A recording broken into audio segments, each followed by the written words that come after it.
live 5 for 6 Skyview Network, sponsored by Terry Lambert Hyundai. Very nice weather conditions over the next couple of days. We have little to no rain in the forecast, a decent amount of sunshine, and also cooler temperatures and lower humidity. I'll break down all the details coming up. Right now on News Channel 64, the state of Georgia getting set for the upcoming presidential election. We'll show you how. Plus, school leaders in Columbia County and Richmond County actually considering a proposal to help students learn cursive earlier. And a look at the plans for the old Hotel Aiken, where things stand and what the future could hold for properties downtown. As your News at 4 starts now. Live from Television Park, this is WJBF News Channel 6 at 4.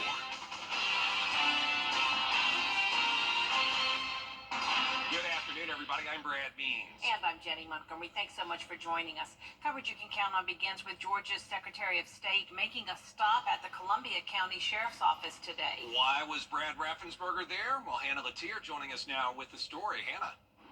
Brad, Jenny, Raffensperger's office is increasing teamwork and strengthening security measures ahead of the November election. He oversaw a security exercise for local election officials and law enforcement to collaborate on.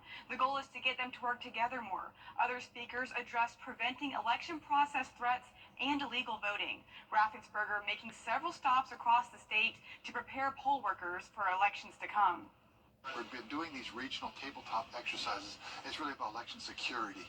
So we've been doing cybersecurity, physical security, and just making sure everyone understands that Georgia will have a safe, secure, accurate election coming up here in November. And Raffensperger will also be heading to Greene County and Morgan County today. We'll hear more from him and other election leaders at 6. Jenny? All right, thank you so much, Hannah. The Democratic National Convention Starts Monday. Turning now to weather with Chief Meteorologist Jenna Petracci. Jenny, you said it was going to be kind of borderline fall-like today, and that is exactly what it felt like. Lower humidity for sure. Yeah, that's right. It's not only the lower temperatures that make you feel better, but also that lower humidity. And you can see we have very little to no rain across the CSRA. Just a few sprinkles in Richmond and Aiken County. Here's a closer look. It's all on the southeast side of Richmond County. There's Augusta. This is all to the south of it, around Nixon, Mechanic Hill, and along the border of Aiken County. Now, as we zoom in there, you can see we have one light shower, a little bit of heavier rain starting to develop around Nicholson Village, just outside of Aiken. Speaking of Aiken, here's a look at our Terry Lambert Hyundai Skyview cam at the Amentum Center.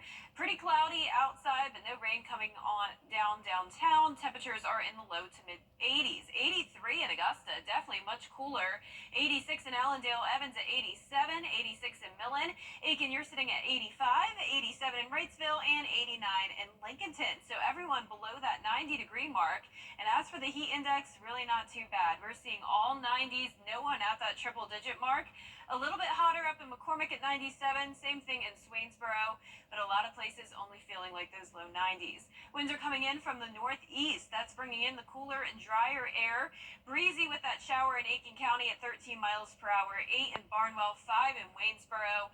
And as we take a look at our satellite radar, we've been watching a stalled front that has now become a cold front and has moved to our south. So that's the reason for the low chance of rain today. No longer have that front right across our area, and high pressure is building in overhead. So that'll keep things mostly sunny over the next couple of days. But in the meantime, still a mix of sun and clouds tonight. Temperatures going down to 85 at the 7 o'clock hour. Now coming up, I'll have a look at your full 10-day forecast, but back to you.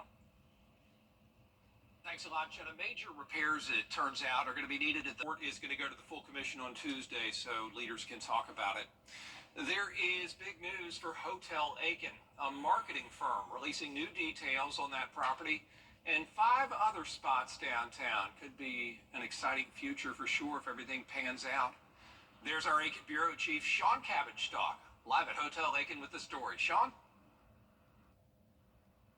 Hey there, it's good to be with you. As I told you back in April, the city hiring colliers to market Hotel Aiken as well as those other properties. Not too long ago, they released documents for those potential developers. They're citing these sites as prime for investment as well as new opportunities. Now, that brochure covers Hotel Aiken's investment potential, property detail, as well as its history. The 125-year-old building could be turned into a boutique hotel, bringing in more foot traffic and energy. The Holly House could become apartments or condos. ample sidewalks, wide sidewalks. It's lends itself to pedestrian walkability and its proximity to the playhouse and to the other facilities. The alley, I think, will be very attractive for potential investors and developers. And back here live now, there is no timeline for the sale of the property, but city leaders told me they expect significant movement within the next 6 months. They'll let us know when those proposals come in. For now, live in Aiken, I'm Aiken Bureau Chief Sean Cabbage-Stock, WJBF News Channel 6. Sean, thanks. Some roads in Jenkins County are leading people to nowhere. Several roads are either non-existent or improperly labeled as an already existing address. And people say these issues have been going on for the past 17 years. Local EMA directors asking to address these types of problems, these mapping inadequacies statewide. He was our EMA director. He's requested multiple times in previous years to have these maps updated, and it's just basically fallen on deaf ears. We've got a lot of things. DOT even conflicts himself. They've got one sign, as I showed you on the map, saying here's Mulkey Road, but yet when you get there, there is no Mulkey Road. It's only Harvey Street. EMA directors continue to push for an updated federal GPS service by the Department of Transportation. The Richmond County School Board is proposing new guidelines to teach cursive handwriting to elementary students. Graham Lee joins us now live from the Board of Education on Broad Street. And Graham, this would be an extension of what schools in the county are already doing. That's exactly right, Jenny. And school leaders tell me that currently cursive writing is being taught to 4th and 5th graders around the district, but the idea is to extend that to the 3rd grade level, and this is part of the new Georgia K-12 English Language Arts standards, which were discussed at last night's school board meeting. Third graders, these guidelines say that 3rd graders would be expected to form cursive letters together and recognizing what they mean. And the expectation for 4th graders is to form cursive sentences. And 5th graders, the idea is to read and write cursive efficiently. Now, we called up with school board president Charlie Walker earlier, and he tells us it's a lost art that if this expansion would happen, it could help with academic achievement. I would hope that everyone takes advantage of it, but I would also hope that it would knock down any obstacles that might come somebody's way in the future. You know, if you're presented with something and it's not a skill set that you have, then that becomes an obstacle.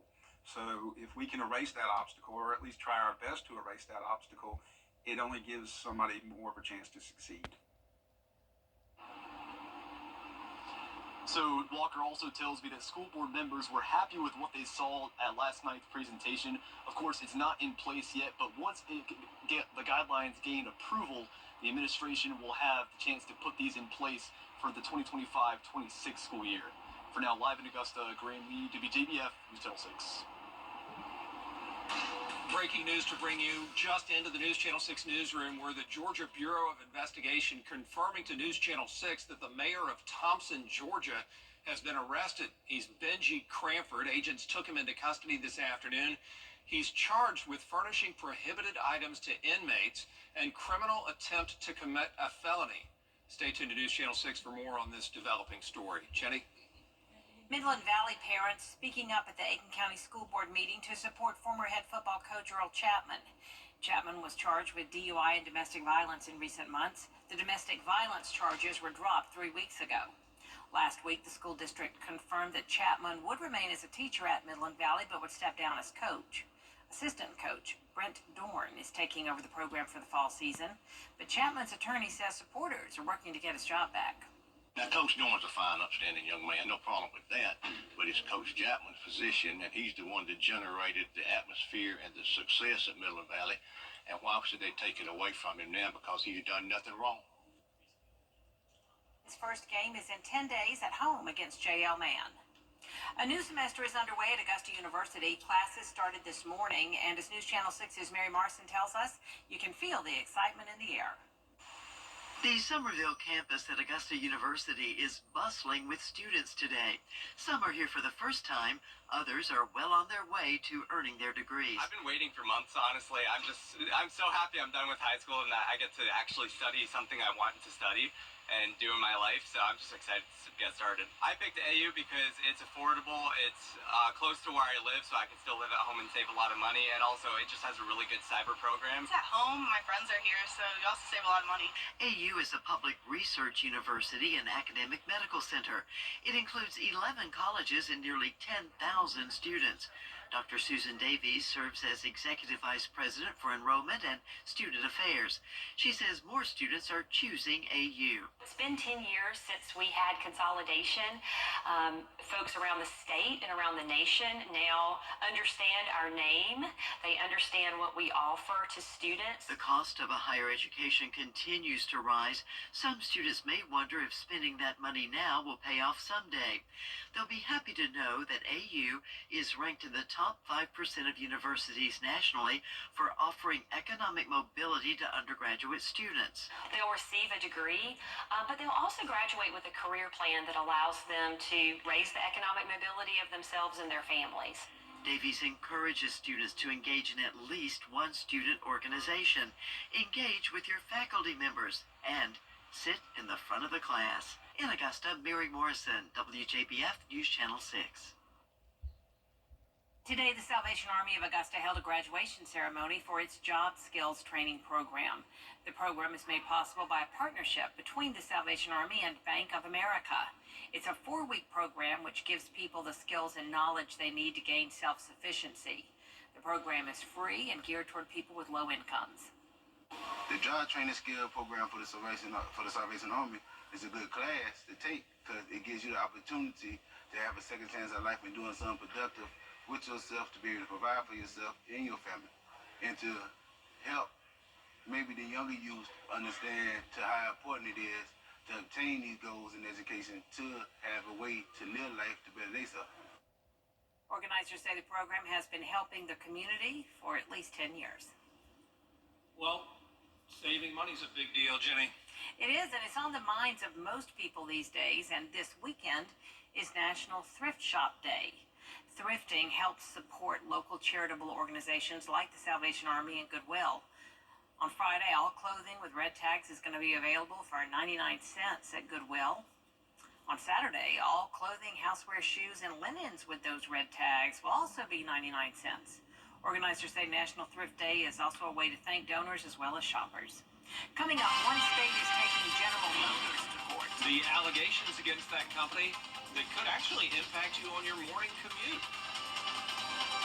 And clouds around the CSRA with a couple stray showers possible. Then tonight we will dry out and temperatures are going down. Upper 60s and becoming hot and humid again this weekend with a few more showers and storms around. I'll have all those details coming up. Hi. Entertainment talk show has 15 It's actually 16. Respect. Live new season starts September 3rd. Weekday mornings at 9 on News Channel 6. Now, your most accurate forecast with WJBF Live Viper 6. Welcome back. Here's the latest on Live Viper 6. It is definitely a mostly dry Wednesday for us. Just a couple stray showers developing right around Augusta, Aiken, and now even into Edgefield County. You can even see a few pop-ups now in Warren County and Glasscock, but this is going to be about it when it comes to the rain today. Nothing of significance. You can see one area of some slightly heavier rain on the southeastern side of Richmond County. A couple showers here and there outside of Aiken, and then there's that shower developing along Highway 25 around the border of Edgefield in Aiken County. Our Terry Lambert Hyundai Skyview cam showing a pretty cloudy view over the river. 83 degrees, definitely a cooler day. Nothing like what we could typically have in the middle of August. Feeling like 88. Dew points are still in the low 70s, but some of us are starting to see the upper 60s, and winds are light, only at 3 miles per hour. So everyone is below the 90-degree mark today. We're seeing 87 in Sandersville, 82 in Washington. It's 85 up in Saluda and 84 in Barnwell. Now, as for those dew points, as I mentioned, we are seeing some upper 60s starting to creep in, especially in the upstate. Notice Notice down in southern Georgia, that's where there's still a dew point of 77 in Brunswick. So definitely a big variety of dew points, and that's all because of the placement of this front. This was originally a stationary front, finally moved to our south, and behind it we have that northerly wind coming in, bringing in the drier air. So tomorrow will be a cooler start to the day, 67, and then warming up only to around 89, 90 degrees in the afternoon, and a beautiful, mostly sunny day for us. We'll see 66 for Friday morning, but then those lows begin to climb over the weekend back to around the 70-degree mark. As for the humidity, it will start to climb again each day, but in the meantime, we will stay below that triple-digit mark all the way through Saturday, so we're not expecting any dangerous heat, at least over the next 7 or even 10 days to come. Over the weekend, though, certainly heating up to around 92. Overall, a typical summertime forecast with a few showers and storms moving back into the area. But over the next couple of days, really not much to worry about here. It's going to just be some cloud cover on and off with a stray shower or two over the next couple of days. So really not looking too bad. And as we jump ahead here to our extended view of the futurecast, you can see that cold front to the south of us, high pressure moving overhead, just some clouds on and off, but really not much rain across the entire two-state. High pressure still staying to our east on Friday, then a little bit more moisture moving in Friday night into Saturday, so that's why we have that slightly higher chance of rain over the weekend. But over the next 7 days to come, no more than around 1.5 inches of rainfall, and it's not going to be from the tropics. Hurricane Ernesto is not going to be impacting the United States. It is a hurricane as of today, though, and it's moving out into the warm water of the Atlantic Ocean, which will allow it to strengthen potentially up to a Category 3 major hurricane by Friday, headed straight for Bermuda, then all the way up towards Canada by Monday. Now, our 10-day forecast showing the temperatures staying on the cooler side over the next couple of days, mostly sunny skies. Then as we go into the weekend, we will see that 30% chance of rain return, temperatures in the low 90s. And next week, we'll continue to see the low 90s and some chances of rain. And we'll be right back. Brace for less. An underwater checkers tournament is underway at Converse University up in Spartanburg. Yeah, it's a fundraiser benefiting children who are battling cancer in South Carolina. Organizers say participants don't have to know how to dive. The scuba shop provides free training on site regardless of their diving experience. And there is a lot more coverage you can count on next at 4:30. Including a new program to help people in rural Georgia communities. Ease up after the break. It doesn't get any bigger. By Terry Lambert Hyundai. Very nice weather conditions for us over the next couple of days. The humidity is a bit lower, the temperatures are also going down, and we have little to no rain in the forecast. I'll break down all those details coming up. Now at 4:30, encouraging communities to get out. Ernesto gaining strength in the Atlantic. Puerto Rico already hit with flooding and power outages, and Bermuda could be next. I'm Rena Roy, and I'll have the latest coming up. And treating mental health in Georgia, the new proposal from state lawmakers. Your news at 4:30 starts now. Live from Television Park, this is WJBF News Channel 6 at 4:30. Good afternoon, everyone, and thank you for joining us at 4:30. I'm Dee Griffin. We'll get to those stories in a moment, but first, breaking news into the News Channel 6 newsroom. The GBI has confirmed that the mayor of Thompson has been arrested. Benji Cranford was taken into custody this afternoon. He is charged with furnishing prohibited items to inmates and criminal attempt to commit a felony. On June 6th, the Thompson police requested the GBI investigate an allegation that Cranford gave alcohol to an inmate work detail that was working within the city limits. Cranford was indicted by a grand jury today, and a warrant was issued for his arrest. He is currently being booked into the McDuffie County Jail. Stay tuned to News Channel 6 for more on this developing story. Political activism within historically black fraternities. To a first look at our weather with Chief Meteorologist Jennifer Petracci, and it's a beautiful day outside. Yeah, pretty nice weather for the month of August. It is. No major And heat. you're matching the keyboard back there since there's very little green on there. Yeah, that was the thinking, honestly. I was thinking gray color, kind of neutral weather, because that's what we're having today. Really not a whole lot going on. We do have a few stray showers, but no significant flooding, no storms, storms. Really nothing to worry about today. Here's a look at Live Viper 6. You can see just a little bit of green popping up here and there. We do have a couple showers that are developing in Warren and Glasscock County around Mitchell. Then as we go towards the metro, Richmond County around McBean and Shell Bluff Landing, a little bit of rain as well. Aiken and Edgefield County also in on some of that rain. A heavier downpour forming now along Highway 25 to the south of Trenton. Other than that, looking good outside, and temperatures are on the cooler side. We're seeing 80s across the board. 83 in Augusta, 91 in Louisville, though, so that is our one hot spot. 87 in Millen, 86 in Thompson. Wrightsville, you're at 88, and only 85 in Edgefield. The heat index isn't bad at all. We are now at that 100-degree mark in Louisville, but otherwise, upper 80s to low 90s. We definitely have some drier and cooler air moving into the CSRA, and that's due to this northeast wind coming in. 9 miles per hour in Aiken, 7 in Barnwell and Bamberg, just 5 down in Wrightsville. So the stalled frontal boundary that we have been watching has finally moved down to the south. So that's where all the moisture is. Showers and storms anywhere from Arkansas down to the Florida Peninsula. So for us, it's going to be great tonight. Very, very low chance of rain. Here's a look at our Terry Lambert Hyundai Skyview Cam at SRP Park. Green Jackets taking on the Fayetteville Woodpeckers once again tonight. Notice one shower possible in parts of our area, but definitely not a washout. Temperatures will be in the low 80s at 8 o'clock, and we'll get partly cloudy skies and upper 70s by 9. Coming up, I'll have a look at the full 10-day forecast, so stay with us. But back to you, Dee. All right, thanks so much. We'll see you then. Ernesto has hit Puerto Rico pretty hard, with hundreds of people in shelters and almost half of the island without power. Officials are urging people to stay at home. Marina Roy reports. High winds and heavy rain hitting the Caribbean as Hurricane Ernesto churns through the Atlantic. Puerto Rico in the thick of it overnight. Power knocked out for more than 500,000 customers. In Puerto Rico, there's a particular problem. The vegetation under the lines caused outages to take place. You can see downed power poles, scattered debris, and fallen tree branches. The governor urging people to stay home as the system moves through, with many roads closed due to flooding.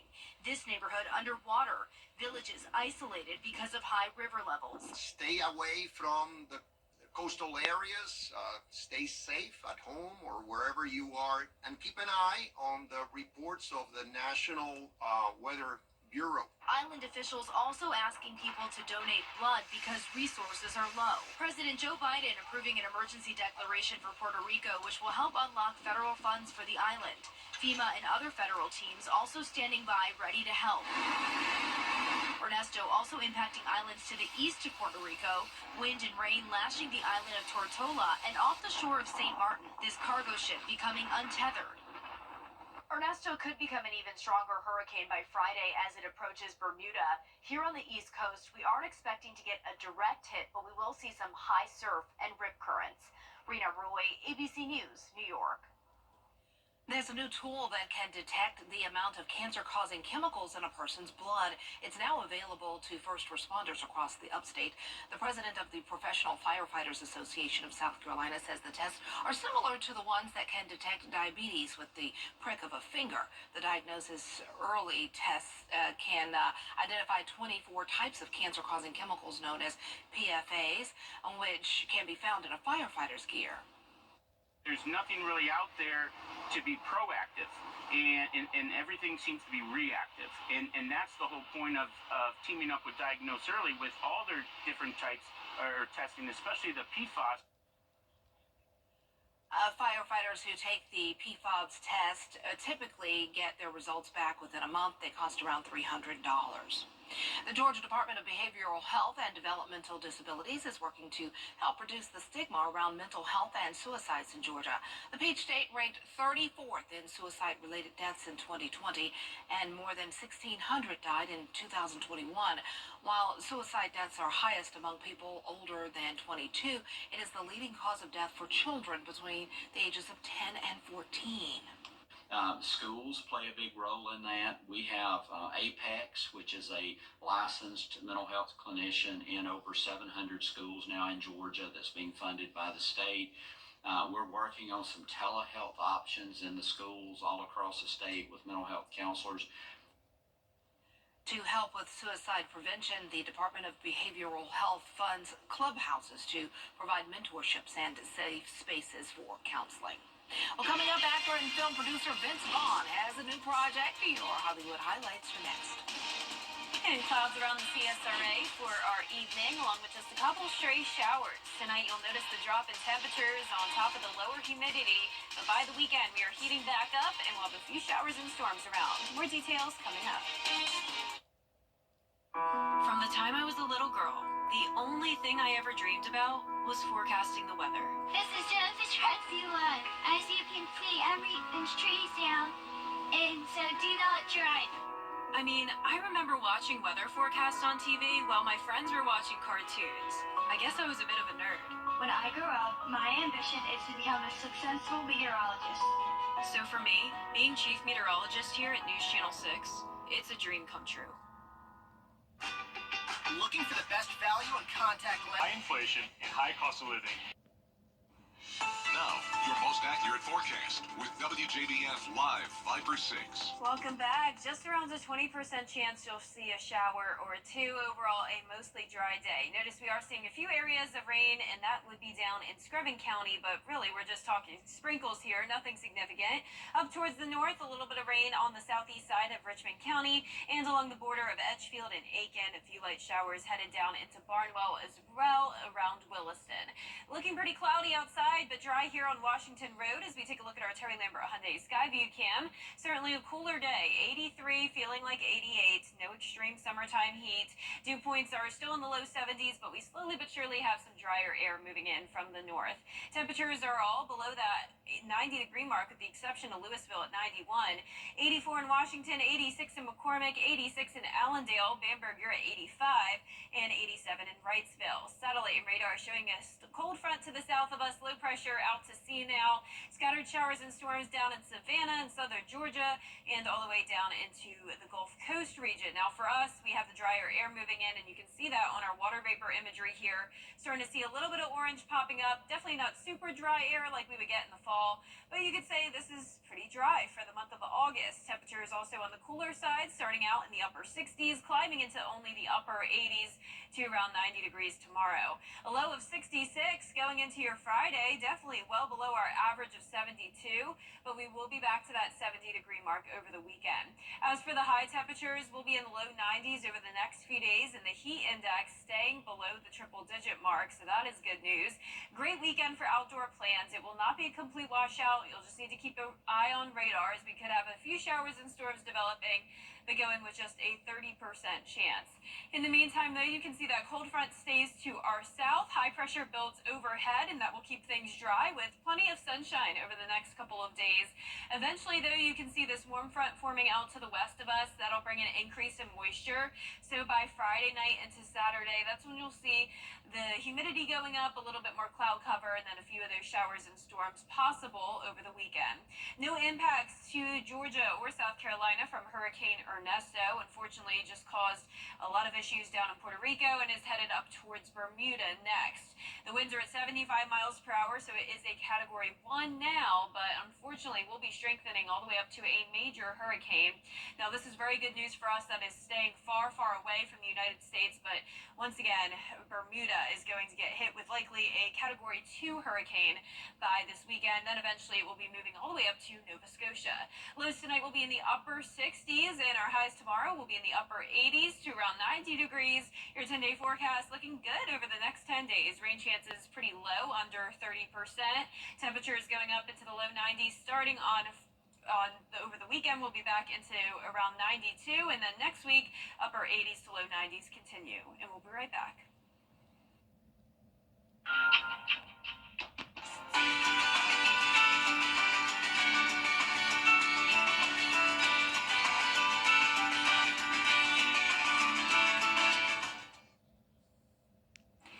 There's a smiley face on Mars. The crater Galley is an ancient pool known as the Happy Face Crater. These images were taken during NASA's Viking Orbiter 1 mission. Scientists say the pools may have hosted life at one point, but the lakes and rivers evaporated on Mars years ago, leaving behind salt deposits in the shape of a smiley face. How cool! I can see it. I totally can see the smiley face. Well, thank you so much for joining us for this edition of News Channel 6. Coming up on News Channel 6 at 5, Georgia's Secretary of State performing an election system health check in Columbia County. We'll take you there next.